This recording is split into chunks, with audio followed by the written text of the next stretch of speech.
Hi friends, welcome to Tirunelveli style cooking.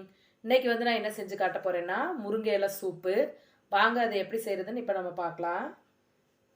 அதுக்கு வந்து நான் முருங்கை இலை வந்து ஒரு கைப்பிடி அளவுக்கு பொரிச்சு எடுத்து வச்சிருக்கேன்.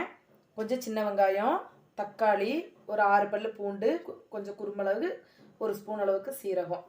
ஃபஸ்ட்டு இந்த முருங்கை இலையை வந்து நல்லா கழுவி நம்ம எடுத்துக்கலாம். ஒரு மிக்சி ஜார் எடுத்து வச்சு நம்ம கழுவி எடுத்து வச்சிருக்க முருங்கை இலையை ஃபஸ்ட்டு உள்ளே போட்டுக்கலாம்.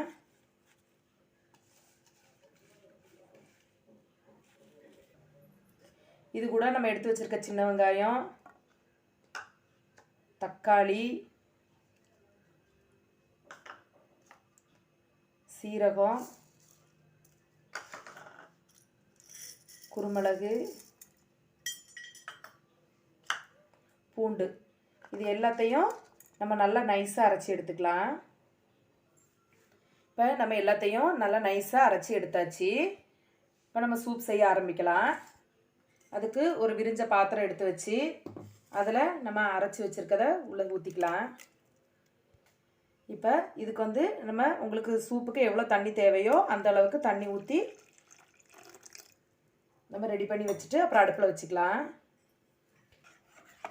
இப்படி நல்லா கலந்து விட்டுட்டு நம்ம இதை அடுப்பில் வச்சுக்கலாம். இப்போ நம்ம அடுப்பில் வச்சாச்சு. இது நல்லா கொதிக்கட்டும். இப்போ பாருங்கள், நல்லா கொதி வருது. ஒரு 10 நிமிஷம் வந்து நல்லா கொதிக்கட்டும். இப்போ இந்த சூப்புக்கு தேவையான அளவு உப்பு போட்டுக்கலாம். நம்ம உப்பு போட்டு இது வந்து ஒரு 10 நிமிஷம் நல்லா கொதிக்கட்டும் சிம்மில் வச்சு. இப்போ பாருங்கள், சூப் வந்து நல்லா சூப்பராக ரெடி ஆயிடுச்சு. பாருங்கள், கலர் வந்து நல்லா சேஞ்ச் ஆயிடுச்சு. இப்போ நம்ம வந்து ஆஃப் பண்ணிக்கலாம். இப்போ வந்து நம்ம முருங்கை இலை சூப்பை வடிகட்டிக்கலாம். இப்போ நம்மளுக்கு முருங்கை இலை சூப் வந்து சூப்பராக ரெடி ஆயிடுச்சு. இது வந்து நீங்கள் வாரத்துக்கு ஒருக்கா செஞ்சு குடிச்சிங்கன்னா ஹீமோகுளோபினோட லெவல் வந்து உங்களுக்கு நல்லா ஜாஸ்தியாகும். உடம்புக்கும் ரொம்ப நல்லது. இது மாதிரி நீங்களும் வீட்டில் செஞ்சு பார்த்துட்டு எனக்கு கமெண்ட் பண்ணுங்கள். தேங்க்யூ. உங்களுக்கு இந்த வீடியோ பிடிச்சிருந்தா லைக் பண்ணுங்கள், ஷேர் பண்ணுங்கள், சப்ஸ்கிரைப் பண்ணிடுங்க.